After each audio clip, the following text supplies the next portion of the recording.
Coucou tout le monde. Alors je vous retrouve zen dans un beau canapé jaune, enfin un fauteuil jaune qui est dans la chambre de l'enfant, voilà, à côté d'un lampadaire qui est aussi dans la chambre de l'enfant. En fait, nous sommes dans la chambre de l'enfant. Oui, alors je venais aujourd'hui pour faire une petite vidéo vraiment en toute simplicité, hein. Je suis pas coiffée, j'ai attaché mes cheveux comme ça vite fait.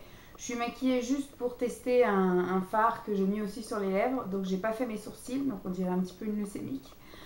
J'ai pas non plus fait le teint ni rien du tout, ni mis du mascara ou autre. Donc vous m'avez vraiment en toute simplicité, comme beaucoup de vidéos en ce moment, puisque du coup ça commence à devenir difficile. Voilà, d'être au top de sa forme et d'être au top de sa beauté. Je vous explique un peu. Du coup, ça c'est une vidéo un peu pour vous mettre une petite mise à jour sur ma situation personnelle, professionnelle, youtubesque, etc. Je vais passer à partir du mois de mai. Donc là, c'est la première vidéo du mois de mai. Moi, je vous la filme vraiment tout fin avril. Je vous filme ça. Nous sommes mardi 24 avril, il me semble. Je vais passer à 2 vidéos par semaine plus une le week-end. Alors, ce que j'aimerais faire, effectivement, c'est toujours faire 2 vidéos par semaine classiques. Pour l'instant, je me sens un peu frustrée parce que je sais qu'il y a beaucoup de thèmes que j'ai envie d'aborder quand j'ai fait mon planning en fait pour le mois de mai. Il y a eu des choses que j'ai eu envie de faire et que j'avais plus la place en fait de mettre dans le planning. Mais en même temps, quand j'arrive à chaque fois à l'échéance de tourner une vidéo, en fait je la tourne précipitamment parce que je me dis mince, j'ai pas tourné celle pour demain. Euh, et en fait ça c'est arrivé très récemment. D'habitude j'avais toujours effectivement facile une semaine d'avance. Ou des fois j'avais un peu plus parce que par exemple quand je faisais des vidéos achats Amazon, des trucs comme ça, je gardais certaines choses et il y avait aussi des choses que je tournais au fil de l'eau pour pouvoir les laver, les ranger, les utiliser et pas attendre à chaque fois la fin du mois d'après pour tout montrer. Mais là, il s'est avéré que depuis le début du mois d'avril, en fait, je suis malade. J'ai chopé une bronchite et j'arrive pas à évacuer ce putain de microbe. Et c'est un peu chiant puisque du coup ça engendre plein de petites choses derrière. Je vous explique un peu ça. Vous avez suivi de toute façon mon épisode très malade de la semaine dernière ou de la semaine d'avant. Enfin bref, j'ai tourné plusieurs vidéos où ça n'allait pas. Là, ma voix est pas encore au top du top. Je tousse encore de temps en temps, mais c'est assez saccadé. J'ai encore un peu mal la nuit sur le côté. Mais sinon, voilà, il y a quand même beaucoup de mieux. Maintenant, c'est un peu plus la fatigue, puisque du coup, ça y est, je rentre dans mon troisième mois. Là, mon troisième mois. À la fin du mois, je veux dire, je rentre dans mon 7e mois, donc ça commence à devenir un petit peu dur. Et le fait d'être arrêtée, donc moi j'ai été en vacances la dernière semaine de mars. J'ai repris le mardi 2 avril le travail. J'ai bossé donc le 2 dans un état un peu catastrophique où effectivement je faisais que de tousser, que de tousser. Le 3, ça s'est aggravé aussi le mercredi. Et le jeudi, je n'ai pas pu me lever pour aller au travail. Sauf que j'ai pas réussi à avoir de rendez-vous chez le médecin traitant. Le prochain rendez-vous qui était disponible, c'était le mardi de la semaine d'après, le mardi 10, alors que j'étais malade déjà depuis le lundi de Pâques. Déjà, je pense je commençais déjà à couver un truc. Et j'étais commencé à vraiment être malade le mardi 2 avril. Et donc, je n'avais un rendez-vous que le mardi 10.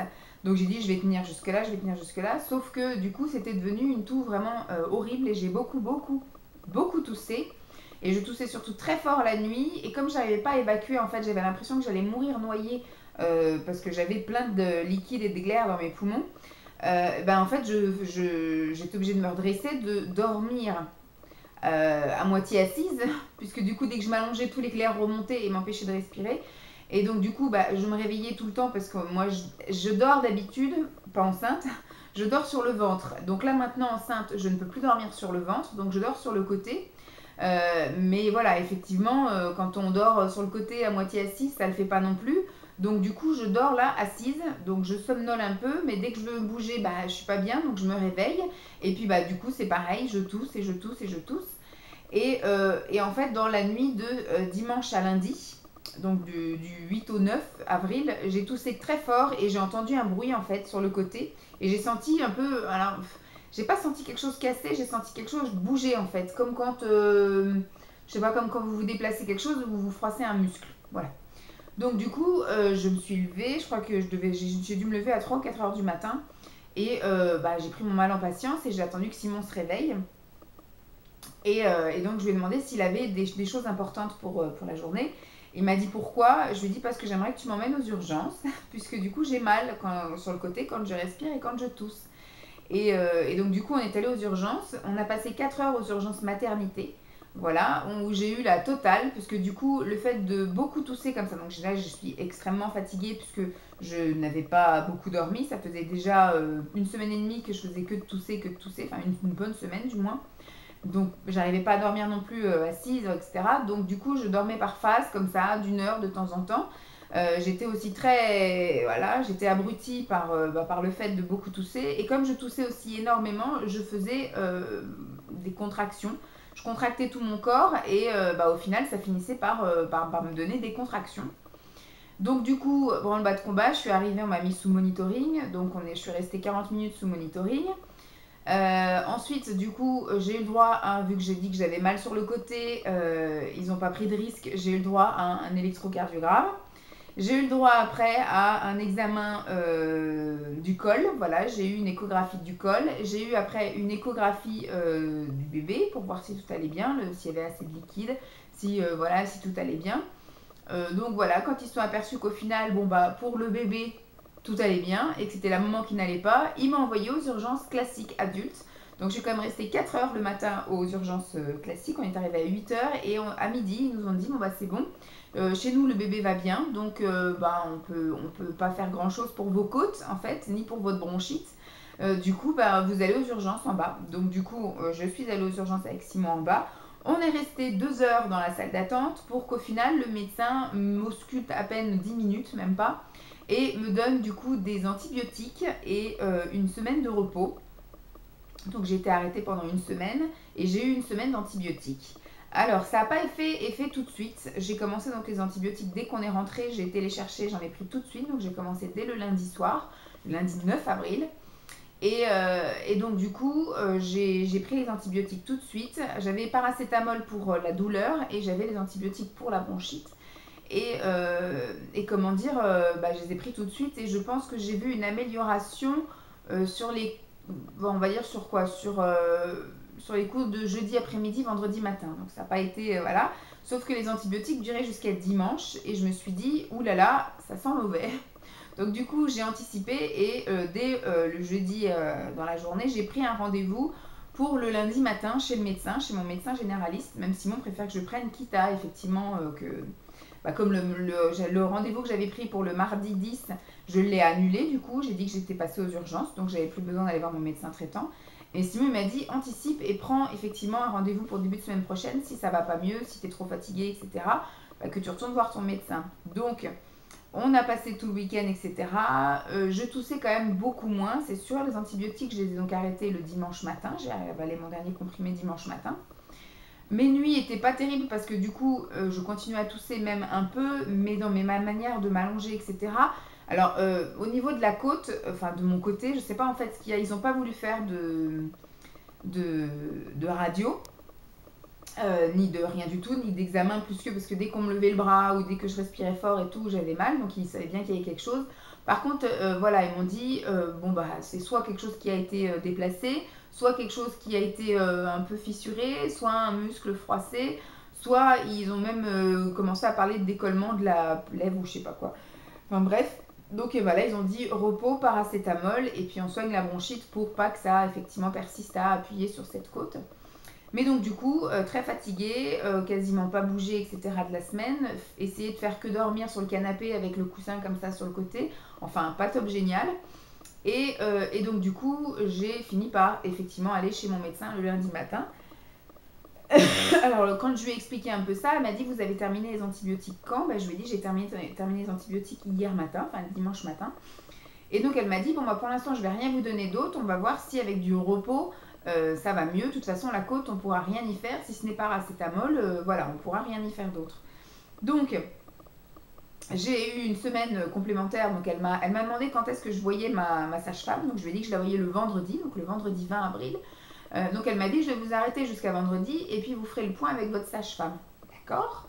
Donc du coup ça a été une semaine de repos. Avec quand même des obligations parce que comme je fais des œdèmes, voilà, outre mise au point de ma grossesse, j'ai les jambes, surtout une, la gauche, qui double de volume en fait, voilà. Donc à la base on m'avait prescrit des collants des collants de contention, sauf qu'avec ma côte, enfin avec mon mal sur le côté, c'est impossible de l'enfiler. Et ça fait une semaine qu'on est passé à 29 degrés là. La semaine dernière il a fait 29 degrés toute la semaine et là il fait 23. Je ne peux pas porter des collants de contention qui sont extrêmement inconfortables et extrêmement étouffants à 29 degrés, c'est pas possible. Après elle me dit de les mettre la nuit et de me faire aider par mon conjoint. C'est pas possible non plus, je peux pas passer une nuit avec des collants de contention alors qu'il fait 29 degrés, c'est pas possible. Donc c'est pas grave, je dors avec les jambes en l'air, je marche parce qu'elle m'a dit qu'il fallait que je marche beaucoup. Donc voilà, je marche, c'est pour ça que du coup sur mon arrêt maladie, il y a marqué sortie autorisée parce qu'on m'a dit qu'il fallait que je marche le matin, le midi, l'après-midi, le soir. Enfin, voilà, j'essaye de te faire une bonne marche le matin, une bonne marche l'après-midi. Et quand je vais chercher Simon, une marche aussi. Je fais aussi un peu les magasins parce que c'est vrai que marcher sans but par ici, c'est un peu chiant. Donc je me dis, je vais faire un petit peu les magasins soit dans la matinée, soit dans l'après-midi. Et du coup, je marche du coup dans les magasins. Donc c'est voilà, c'est nettement plus agréable que de se balader dans les rues au milieu des bâtiments. Voilà. Ensuite, qu'est-ce que je voulais vous dire d'autre? Donc oui, je suis donc retournée chez ma sage-femme le vendredi 20. Sauf que, entre-temps, les symptômes étaient revenus. J'avais de nouveau, donc là, j'ai encore une narine de boucher, celle-ci. J'ai encore la voix qui n'est pas encore tout à fait au point. Là, je tousse nettement moins. Mais la semaine dernière, donc à partir du mercredi-jeudi, j'ai recommencé à tousser de la même manière que le tout début de mon infection en fait, avec une grosse voix rauque qui n'arrive pas à évacuer les glaires des poumons en fait. Et je commençais donc à ravoir les narines bouchées et voilà, à tousser et à retousser. Donc c'était pas top génial. Donc chez la sage-femme, elle m'a fait un courrier pour que je retourne voir mon médecin traitant en disant effectivement qu'il fallait qu'elle me remette sous antibiotiques et qu'elle me prolonge mon arrêt. Et autre truc, j'ai grossi forcément quand vous êtes en arrêt maladie et que vous êtes chez vous, à accès au frigo, etc.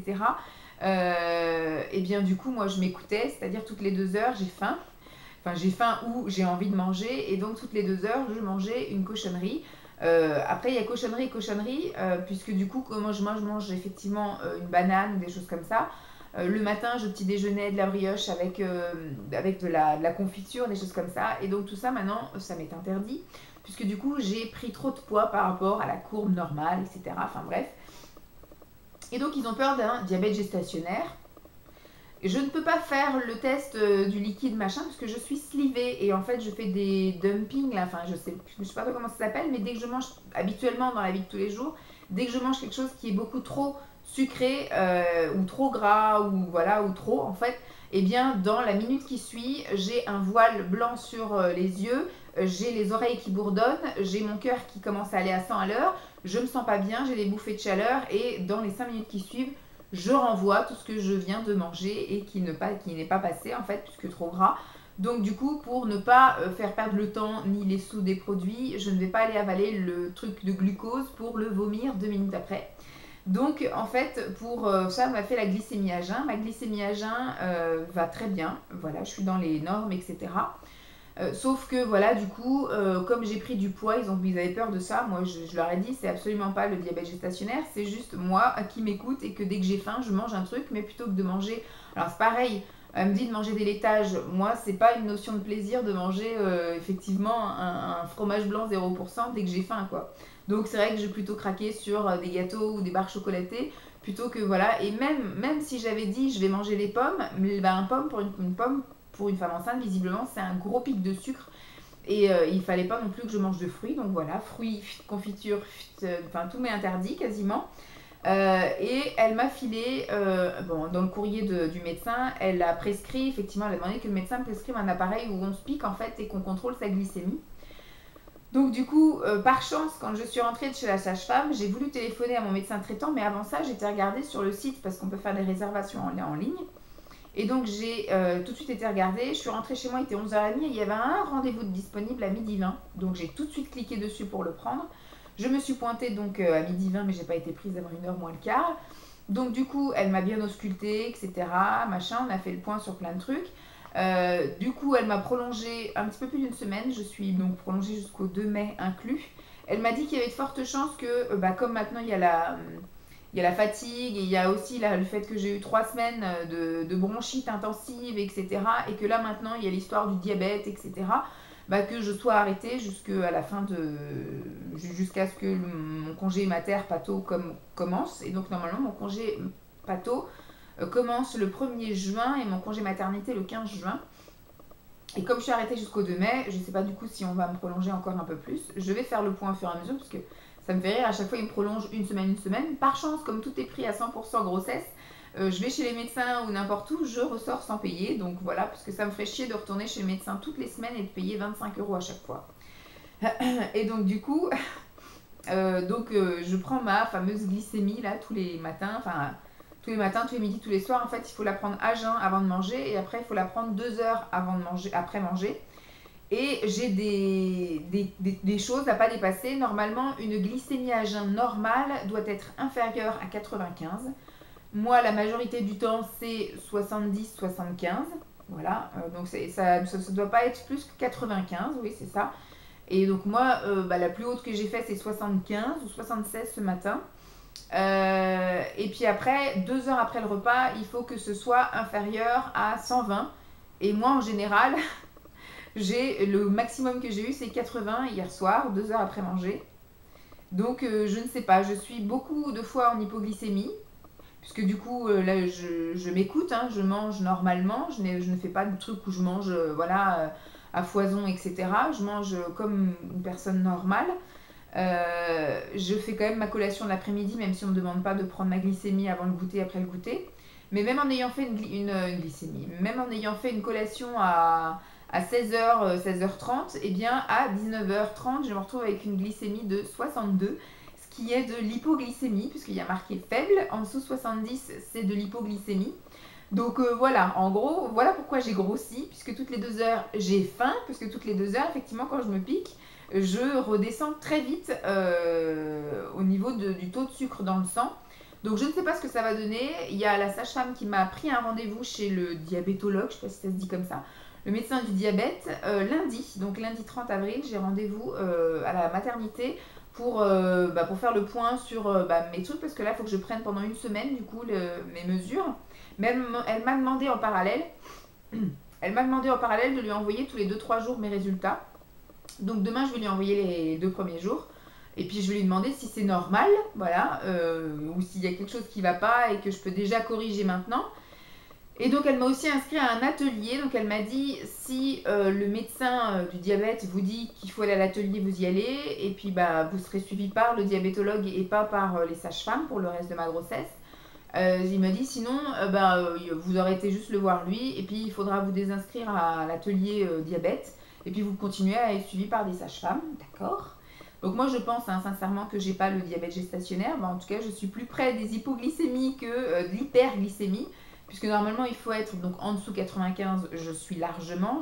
Alors le plus bas que j'ai eu c'est 62 et le plus haut que j'ai eu donc à jeun c'est 76. Et puis 2 heures après le repas il faut être en dessous 120 et je vous dis le plus haut que j'ai eu c'est 80. Donc je ne sais pas si c'est normal ou pas. En tout cas le 80 c'est normal, mais le 62 c'est de l'hypoglycémie.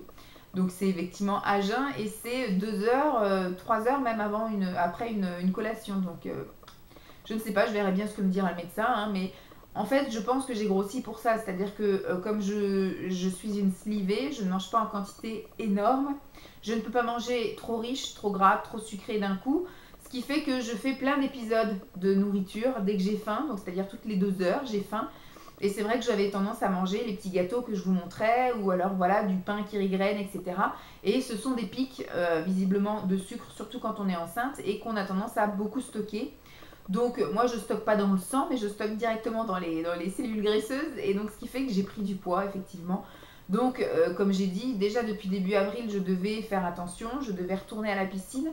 Je devais donc faire une petite activité physique, et je devais surtout me reprendre en main côté bouffe, et manger effectivement des laitages, des machins, et un peu moins craquer surtout le soir, parce que j'avais tendance à manger du chocolat devant la télé. Je pense que c'est ça qui m'a bien pourri le truc, puisque dans la journée je suis quand même assez active, mais par contre le soir après manger on se pose devant le canapé, puis voilà, c'est tout. Donc comme j'avais tendance à manger plus riche le soir, et que du coup j'éliminais pas, c'était pas bon non plus. là, du coup, c'est vrai que bah, le mois d'avril n'a pas été très sympathique pour moi niveau santé, ce qui fait que la piscine, j'y ai toujours pas mis les pieds. Je vous ai fait une magnifique vidéo où je prépare mon sac, etc. Mais je ne suis pas encore allée. Je vais tenter d'y aller là parce que du coup, moi, je suis autorisée à sortir puisqu'il faut que je bouge mon cul. Euh, et puis la santé, ça va mieux. Puis le temps est avec moi, donc je risque pas de me rechoper des crobes encore par-dessus en sortant de la piscine ou autre. Donc je vais tenter, mais c'est vrai comme j'ai le fameux truc où il faut que je me pique toutes les voilà avant de manger et puis 2 heures après. Du coup, c'est galère pour aller à la pistoche. Mais je vais essayer soit de mettre mon réveil demain matin et puis du coup je vais déjeuner tôt, ce qui fait que je vais pouvoir me piquer tôt et je vais pouvoir aller à la piscine tôt. Voilà, je vais essayer de faire ça. Et puis, bah, de toute façon, ce que j'ai instauré là en étant en arrêt, c'est bah, après manger, par exemple le matin, je petit déjeune et donc je reste après, donc facile 3 quarts d'heure, 1 heure en digestion. Et après, je fais mes exercices maison, mes petits relevés de jambes, mes trucs de bras, etc. Mes cuisses, je travaille surtout voilà, le bas du corps et le haut du corps, parce que du coup, les abdos, c'est déconseillé. Et donc après, pareil, le midi, je mange et après, je vais faire un tour. Je marche 40 minutes à peu près. Donc soit effectivement dans la rue, ou soit du coup, je vais faire un tour dans les magasins, je me bats dans les galeries ou autres. Et puis bah pareil, après le soir, quand je vais chercher Simon, maintenant, vu qu'il fait un temps comme ça, tant qu'on a un temps comme ça du moins, et bien du coup, je vais chercher Simon et puis on prolonge le tour et donc on marche à peu près 25 minutes, un truc comme ça. Donc c'est toujours bon à prendre. Et on a dit que le soir où il n'y aurait pas grand chose à la télé et que bah, il fait un temps qui se tient encore, et ben on irait faire un petit tour également du pâté de maison ou autre, histoire de digérer un petit peu le repas du soir. Puis surtout depuis là, bah, j'ai un petit peu réduit les cochonneries, je ne mange plus rien devant la télévision le soir. La seule collection que j'ai gardée, c'est celle de 4 heures, parce que du coup, c'est vrai que voilà, je vais avoir du mal à tenir en mangeant à midi et puis en remangeant à 20 heures le soir. Il me faut quelque chose de. Voilà. Le matin, je me lève plus tard étant en arrêt, ce qui fait que je peux tenir jusqu'à midi. Mais par contre, de midi à 20 heures, je peux pas. Donc je garde cette collation, c'est pas grave. Parce que sinon, je préfère ça plutôt que de me sentir pas bien. Donc il vaut mieux que je mange un truc, tant pis. Et puis bah, je vous tiendrai également au courant sur le fait de est-ce que j'ai le diabète gestationnaire ou pas, si je retourne travailler ou pas, ou autre, voilà. Je vous avouerai que j'ai pris un rythme qui fait que j'ai pas trop envie de retourner travailler, puisque du coup je me lève le matin, il est 8h30. Je prends mon petit déjeuner en regardant des vidéos, ensuite je digère tranquille, je fais mon petit sport en regardant les vidéos, je mange en regardant Monk ou Friends en fonction de l'heure où je mange, je vais me promener, et puis après, je vais chercher Simon. Enfin voilà, c'est. J'ai pris un rythme qui fait que ça va m'embêter de retourner au travail. Et puis le fait de rester assis, ça va me faire gonfler les jambes. Parce que moi, du coup, le fait d'être debout, je suis pas statique au boulot, mais je suis statique assise. Et donc, du coup, j'ai les jambes qui enflent beaucoup au travail. Donc, je sais pas trop, voilà. En tout cas, prochain point que je fais avec le médecin, donc j'ai un rendez-vous le 30 avec le mec du diabète, là. Enfin, oui, non, c'est une dame, Claire, je crois qu'elle s'appelle, ou Delphine, je sais plus. Je sais plus.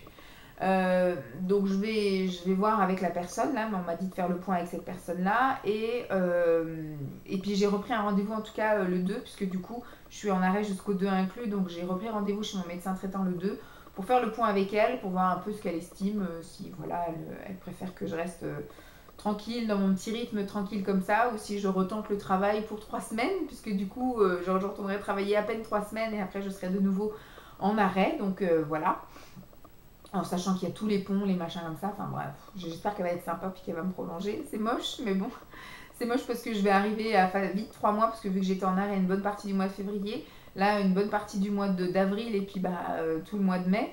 Ce qui fait que je vais vite arriver à demi-traitement, mais comme m'a dit Simon, la santé en priorité, hein, c'est pas grave si je touche une demi-paye. C'est court, à partir du 1er juin, je suis en congé maternité, donc voilà. Donc c'était surtout une vidéo pour vous donner des nouvelles, donc comme ça vous en avez, elles sont toutes fraîches, elles sont toutes fraîches.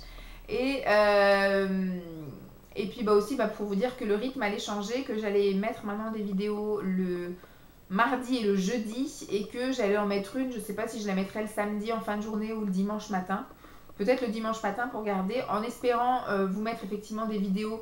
Bon, il y a des vidéos qui vous plaisent moins, mais moi que j'aime bien faire, et donc je pense que je ferai 2 fois par mois une vidéo maquillage. Comme là, je vais moins me maquiller, et du fait du temps, parce que je me fais plus mon teint, et du fait que je suis à la maison, et donc je suis vraiment beaucoup moins motivée pour me faire des looks d'enfer. Voilà, à la limite, je teste des choses comme ça vite fait, mais je me fais pas les trucs avec tout le tintouin sur le visage, parce que je ne sors pas plus que ça, plus que le tour du pâté de maison ou le Super U dans la ville d'à côté.